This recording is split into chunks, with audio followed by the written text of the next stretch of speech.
Hi, Dr. Paul Haider, Master Herbalist and Spiritual Teacher here. Oh, I wanted to talk about something very common. We all have the good old proverbial orange around. Citrus of all kinds, grapefruit, kiwis, um, finger caviar little fruits, Buddha hands, all kinds of different citrus. And are they good for us or not? Well, in general, yeah, they're lovely. I love the smell of them. I love oranges. There's no doubt about it. And they're full of lots of vitamin C, as everybody knows, and lots of lycopenes and lots of other vitamins and minerals. They're really good. And I think on the average basis, people should eat them. There's no doubt about it. But when we take and squeeze the orange, take out all the fiber, and end up with, something which is basically ends up with sugar water and a little bit of taste to it. That is really not that good for us. Even Dr. Gerson didn't recommend it either. In fact, they would give people 4 ounces of orange juice in the morning, but God, they didn't want to because people wanted it because they, really got used to it. But they would give it to them, but they really didn't think it was a good idea. There are other ways to get your vitamin C. Kiwi is a great way. And so vitamin C is a real important thing for us humans and monkeys and the people in the world need vitamin C. And we don't manufacture vitamin C. We have to get it from different sources. But, mangoes and, bell peppers, they have more vitamin C than actually an orange. So that's pretty amazing. You have a lot of vitamin C in all the different fruits, the blueberries, all that kind of thing. So it's important that we round out our diet and eat the whole orange, which is important. Peel it, eat the whole thing. We need the fiber. The fiber is absolutely important, and also the pectin that's inside the realm, the rind here.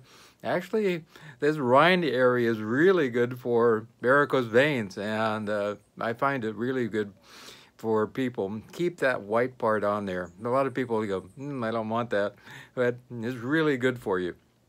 And there's also things, it's very acid. Of course, you can make a battery just out of taking in an orange, you're sticking an electrode on one side and an electrode on the other side to make a battery. It's so acid, there's no doubt about it. Or a lemon. And lemons are really tasty. I love lemonade. There's no doubt about it with a little bit of stevia. But they are acid. I knew a lady who came to me here on YouTube and she had eaten away all the enamel on her teeth because she had lemon water every single day, and that's all she drank. And there was no going back because all that enamel was gone. So keep it in moderation. My father one time had terrible stomach flu.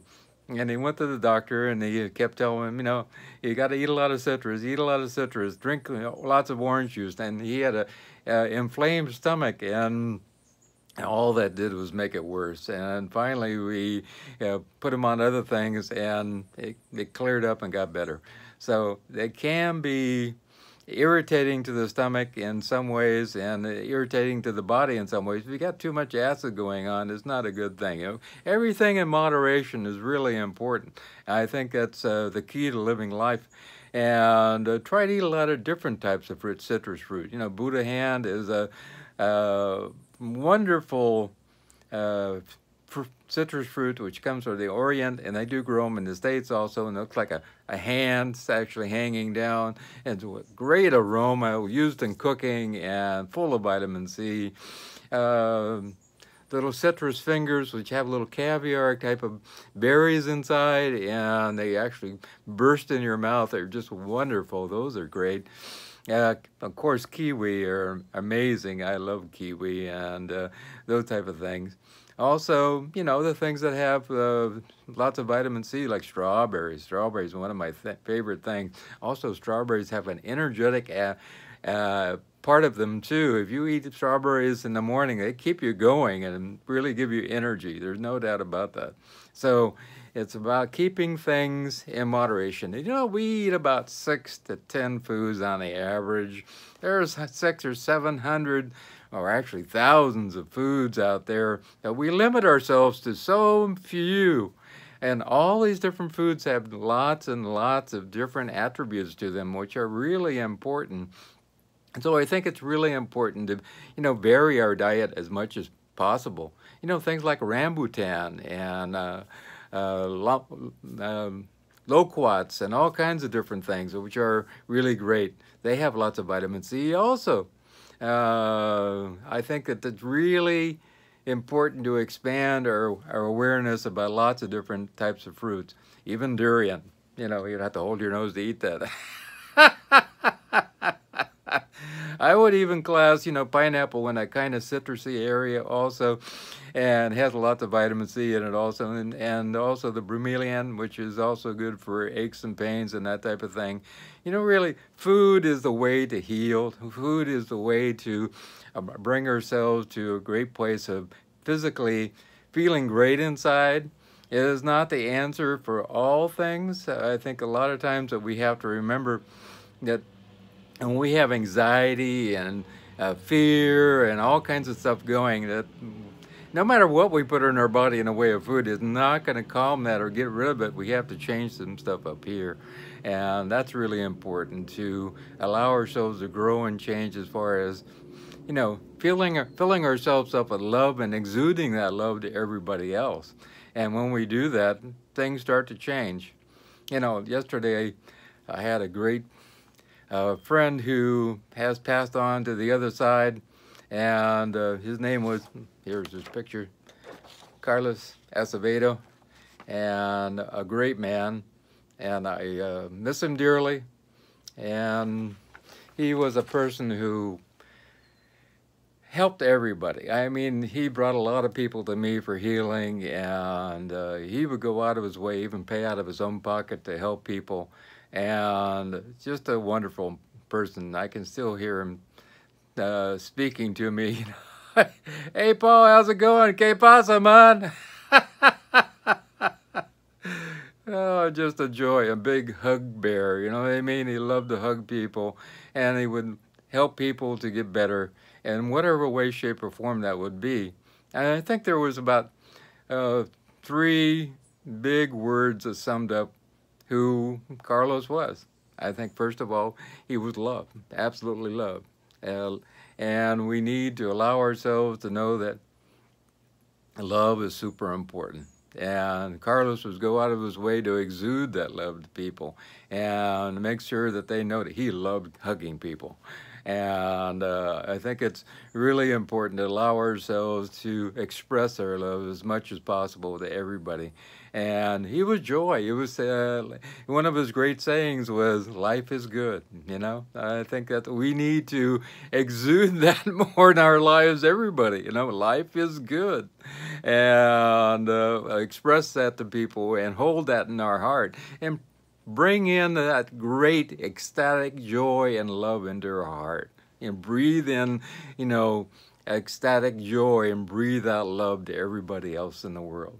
Another thing that Carlos is great compassion, because he felt for everybody. He could see suffering in other people, and he wanted to do something about that. And I think that's really important. He was just not, oh, I see that, I have compassion for people. But he also had another word which sums up Carlos, I think, which is really important to everybody. It's about caring. And he would go out of his way to care enough to make a change. Caring is an action, in my vocabulary, in my dictionary. It's an action of going out and making a change and bringing people. He was a connector also. He connected people to everybody else and allowed people to grow and become more of who they really were deep down inside. And we all have that capability. And we all have that ability to allow ourselves, if you know 4 people on this planet, you know everybody. Some way you're connected to that person, to that person, to that person, and some way you're interconnected with everybody. And that personifies all these people behind me, whether it be Jesus or Divine Mother Amma or Ramana, which you can't see very well there, Sai Baba and Buddha. I have Paramahansa Yogananda up here, which you can't see. all kinds of different people which personified love. And we're coming into a time which is coming up very shortly of the birthday of Dr. Martin Luther King Jr. There is another man who I really resonate with, a person who said, you know, we're going to the promised land. I might not get there with you, but we're going to make it, you know. And I think that's really important, and we need to listen to that heartfelt expression of his love and caring and compassion. And these people, if we just take a little bit of their heart and stick it into our heart every single day and put it here in our heart, it will make a huge difference in our lives. That will melt away the fear. That will melt away the anxiety. That will melt away the anger that we have. That will melt away, you know, the ideas of doubt in our mind. That'll melt away all these ideas that, you know, we're different or we don't fit in. It will melt away all the different challenges in our lives. You know, if you have a challenge, allow yourself to know that somebody else has a bigger challenge and you can go out and help that person and they can heal in some way. And that heals you from the inside out and allows us to grow and change and become better people at the same time. So allowing ourselves to see that we are love, we are expressions of the great divine. There is nothing but the one, the oneness of all things. And that was expressed in all the great spiritual writings, so that we are one. And we resonate with all that which is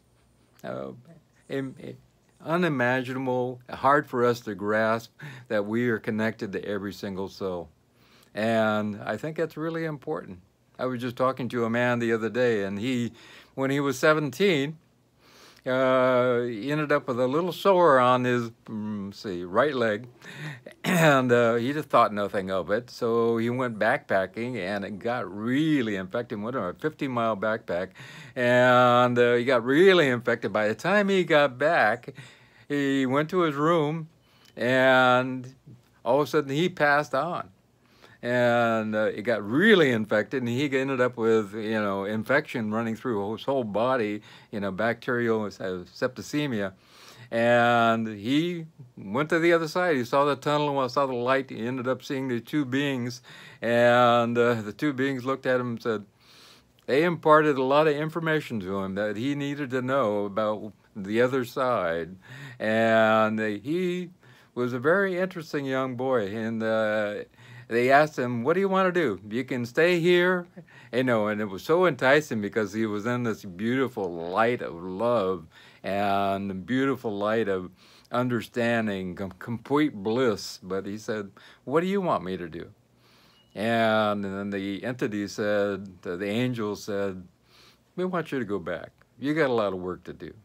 And so he went back, and the next morning he woke up, and the septicemia had disappeared. His leg had healed up overnight, and he never went to see a doctor or anything. He ended up with a big deep hole in his leg, which was still there for years and years, even to his 60s.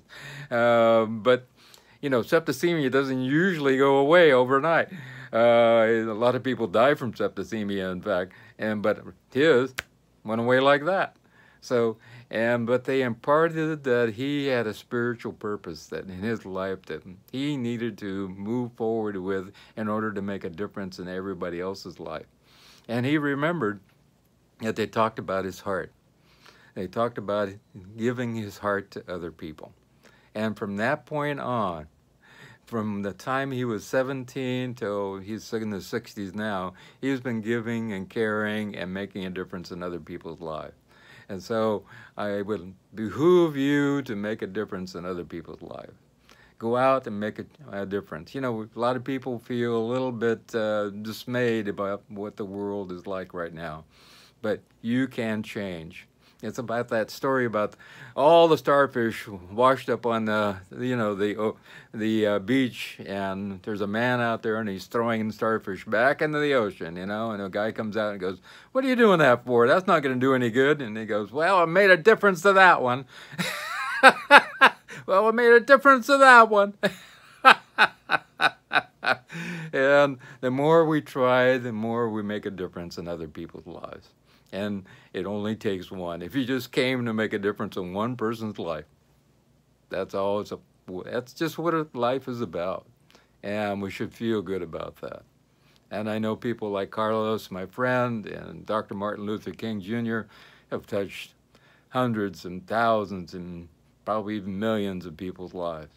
So go out there and be a Carlos. Go out there and be a Dr. Martin Luther King Jr. and make a difference. And if you want to get a hold of me, feel free. My consultations are free. My phone number is 831-869-9119. Again, that's 831-869-9119. My email is drpaulhaider@gmail.com. That's drpaulhaider@gmail.com. And my Skype address is drpaulhaider. And you can send me an invite. And you can go to my Facebook page under Dr. Paul Haider, and you can message me up in the up in the corner there. And if you can go to my website, www.paulhaider.com, and you can also find my diet there, and click on my diet and scroll down, and that'll really make a big change in your life. If you want a consultation, my consultations are free. I would love to help you in some way to make a change in your life. And I don't do anything, you do it all, because you're the one changing your life. But I'm here maybe as a small catalyst to make a difference. If you watch the little ads, we greatly appreciate that. It brings a couple pennies towards my wife and I. If you care to make a donation, the link is down below, or you can go to my website and make a donation. That's greatly, greatly appreciated. And I hope you have a wonderful day.